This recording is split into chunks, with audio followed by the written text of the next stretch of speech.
Hi Anne, it's Bekah. Thanks so much for your video yesterday. Um, I think it's okay to feel gratitude when you hear other people's stories about stillbirth. I think it's a part of just this community that we are now a part of. I like to consider other lost moms. I call them my sisters in loss because I feel like we have something very special that we share, even though it's tragic and awful and sad. It's also a beautiful thing that unites us, and to know that we're not alone, and to find comfort in that. I think that's okay, and I think it's normal to be grateful and to feel comforted in hearing these stories. I find myself, I'm in a lot of Facebook groups, which is how I came across you, obviously, for other moms and families who have experienced stillbirth, and they post pictures of their babies, and I love seeing pictures of stillborn babies. And other people might think that's really creepy and weird, but I find comfort in it. I find like there's something beautiful about them, and I see all the love and all the potential in those little faces that other people might not see, other people who haven't experienced what we have. So to me, I see a stillborn baby, and I don't just see a stillborn baby, I see a little baby who was grown to be so beautiful, and who is so loved, and who is so cherished, and that body is so sacred. And how special it is that, that it was captured when it was. And some people might think it's morbid and weird, and I'm just coming to the place where I'm just like, I'm okay with other people thinking it's morbid and weird. I just feel like we all, as lost moms and as sisters-in-laws, have to find our own new normal, and the new normal isn't going to look like the other person's new normal, or your life before. So I think it's okay. I loved hearing about your trip to Baker Square and kind of overcoming that trigger for you. I'm a little further along, so I'm a year past where you are, and I can totally relate to that. The beginning, the early times, just really avoiding certain things because I'm just like, I'm not ready to go there yet. I'm not ready to face those people, or I'm not ready to face those thoughts. I think I've pretty well faced my triggers. It's been an important part of my journey to do that, to talk about it, and to do the legwork of, this is hard and I don't like it, but I'm gonna do it. And I think oftentimes I've been surprised at the experiences and the positivity that's come from facing something that is hard and negative or triggering. And it's really nice. Like, I've just been oftentimes surprised at the grace or the beauty that comes from these situations. So good for you for tackling that one. I know how hard it can be, and how those awkward conversations that you don't have. But it does get easier over time, and I think that's important to remember also. So many questions. I kind of jotted things down as you asked, so that I could address your questions. The first thing that you mentioned was the taxi drive, and you asked whether or not I said anything to cab driver, and I didn't. It was just a very awkward drive from finding out about my midwife's, preliminary diagnosis of, we couldn't find a heartbeat, and then going to the hospital to get the more official diagnosis. So it was really awkward, and I was just anxious, and thankfully my mom was with me, and we didn't even hardly talk. Like, it was just both of us breathing in and out, and yeah, speaking of triggers, like that was one thing, even just that route from the midwife's office to the hospital, I think it was probably a 20-minute drive. But it took me a long time to be able to even go in that area of the city because I remembered it would just bring me back to that awful moment of kind of knowing, but waiting to know officially and just not being able to get there soon enough, and so yucky. But I have since been back and been around that area of the city, and I kind of just like reclaimed it and own it as it's okay. This is something that happened to me, and it's not okay that he's gone, and it'll always be sad, and it'll always be something that I regret that happened, but it's okay. It's okay that it's not okay, you know? Anyways, yeah, it's interesting that you were saying that your eldest son was also at camp when you found out. How did you deal with that? Did you go get your son from camp? Did he come? And did your boys meet your Elijah? Or was that something that you just kept for your husband and yourself? I know that that's a really unique, you know, something very personal for a mother to have to decide. We decided to leave Noah at camp. I talked to a social worker, and I was like, what do I do? Tell me what to do. Do I get him? Do I, you know, like what's the right thing to do for Noah? And she didn't really give me an answer. She just said, you have to make that decision. It's really unique to your family and what you need.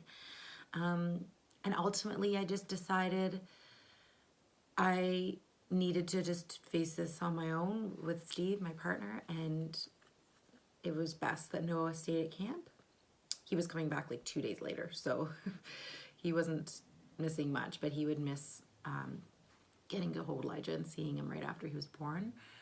That was a hard decision for me to make, and I don't regret it because it allowed me to be fully engrossed in my experience and not being aware of how my grief would affect Noah and him seeing me so sad, and me just really having that intimate experience with Elijah and with the rest of my family. I do wish that I had pictures of them together, and I don't. When Noah got home and he walked in from camp, and the first thing he saw was that the birth tub was gone, and he was like, oh, you had the baby? Where's the baby? And then there's just that moment of just like, no, like you need to sit down, we need to talk to you. And you know, his reaction is very similar to everyone else's, which is like horror and shock and disbelief and just like not understanding, just like this, are you joking? Like this can't be a joke, you wouldn't joke about this. But you know, it was pretty devastating for him. He's come a long way in his sibling grief journey too, and I'm really proud of how well he's been doing in spite of everything. But that's definitely been a hard thing to tackle also. He did get to see Elijah because we did a viewing, like a wake before Elijah's funeral, and he looked beautiful. They did a really good job just preserving him, putting makeup, and he looked really, really nice. Not the same, he looked kind of more like a doll, but it was nice that Noah did get to see him a little bit. Oh, with regards to my pathologist friend, so she didn't do any of the calculations or anything. All she really did was interpret the results that I already have. So I have them here to kind of read you what it says.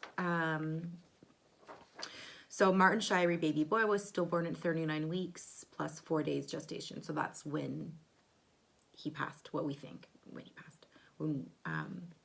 The body growth measurements were appropriate with stated gestation. However, the fetal weight was slightly above expected.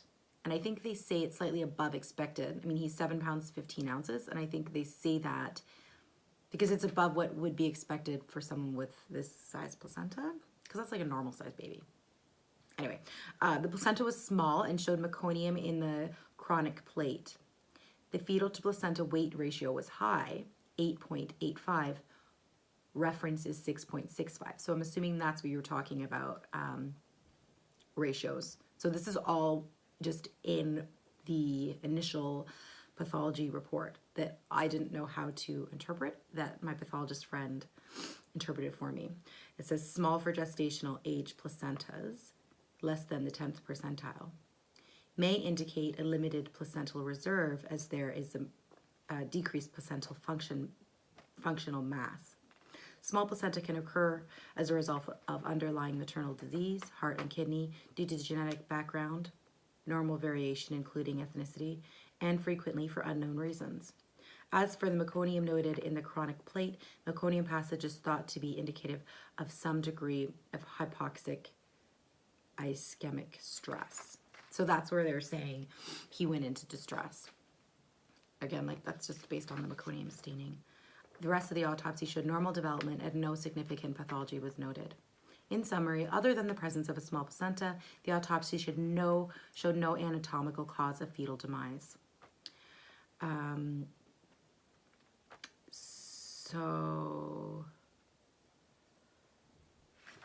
there's something else. Where is it? So they talk about his body, and the maceration, talk about his umbilical cord. Basically everything was normal. It goes over all the organs. Okay, so more about the placenta. They talk about the cord, normal membranes, disc. And then here's when it talks about the weight. It says singleton small placenta, 39 weeks, 406 grams. Expected at 10th percentile is 426 grams. So if he's 406 grams and expected at 10th percentile is 426, that means it is less than the 10th percentile for its size. Yeah, so that's all in, it says unremarkable vessels, everything's unremarkable, meaning normal. Yeah, so that magical chart, I guess, that you were talking about was already in my report. And I guess you were saying they didn't have those results in your initial autopsy, and that's something that they had to tell you at Yale. So it's interesting, just seeing different practices. I know that we do have a good placenta clinic, research clinic here in Ottawa. So I don't know. I have yet to speak to them. I spoke initially to someone about seeing them and following up. And I'm glad that I'm talking to you because you are going to hold me accountable and make that meeting happen. And I'm going to follow up and I'm going to meet with them and talk to them about this research and what we can do to change practices and make measuring placentas something that happens for everyone. Yeah, you had mentioned me being a doula and how that has kind of shaped my experience. It absolutely was really hard. Initially, I thought, I don't think I can do my job anymore. Like, I'm not happy for people when I find out they're pregnant or they're having a baby, because it just makes me miss Elijah and feel sad, like so unfair that I didn't get to have the birth experience that I had dreamed of. And it's okay to be angry too. It's okay to feel grateful, and it's okay to feel angry. And I did. I felt angry. But the first birth that I attended was the birth of my niece, who is 4 months. Yeah, 4 months younger than Elijah would be. So she was in her mommy's belly when they came to the hospital and visited me and Elijah and Steve.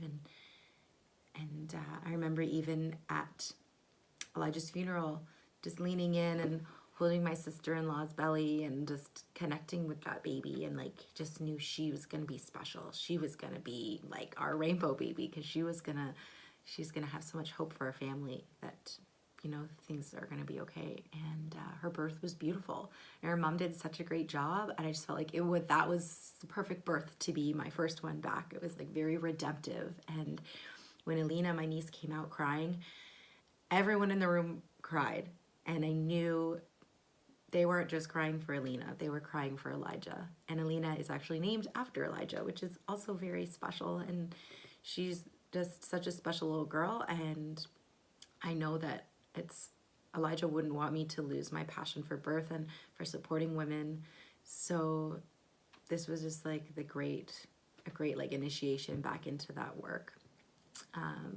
Then I also doulaed for my best friend, who found out she was pregnant on the day that Elijah was born. And she didn't tell me, obviously, right away, but she's my best friend. And, you know, it was so special to be able to share that experience also. She also had a little girl named Scarlett. And then I was able to doula for one of my sisters-in-laws who was having a rainbow baby, which was really beautiful also. And I've recently signed up to do my stillbirth day training to focus my doula work on working with moms who are experiencing loss or who have experienced loss. And that's really where I see my work focusing more now, because I think that that's a really important need and something that I could do and hopefully make a difference. Yeah. I'm just checking here what else I said I was going to talk about.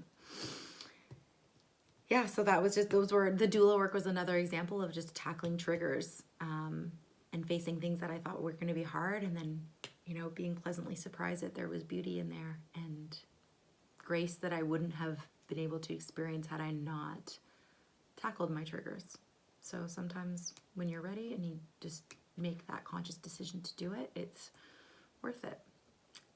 That's really cool that they saved your placenta. What a neat discovery for you that they had all that. You know, you must have been terrified to think, oh gosh, what if they have nothing? And then, you know, you wouldn't have the answers that you have today. So that's really good. I'd be interested to hear what that report that they sent you entailed, how much more detail they give you than what I got in mine, or if it's very similar. Yeah, it's interesting that I asked for a picture of my placenta before I even knew that there was anything.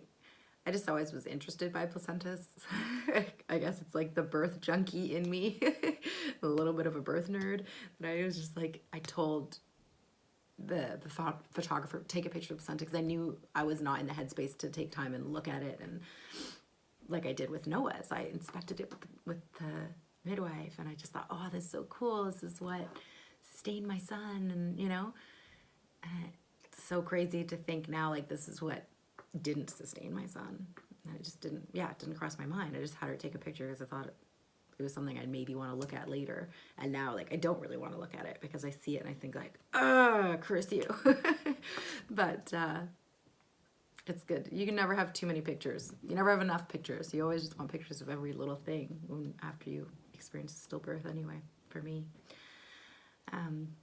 Yeah, so it was nice to hear more, and I look forward to keeping in touch with you. And yeah, I'll talk to you again soon. Bye.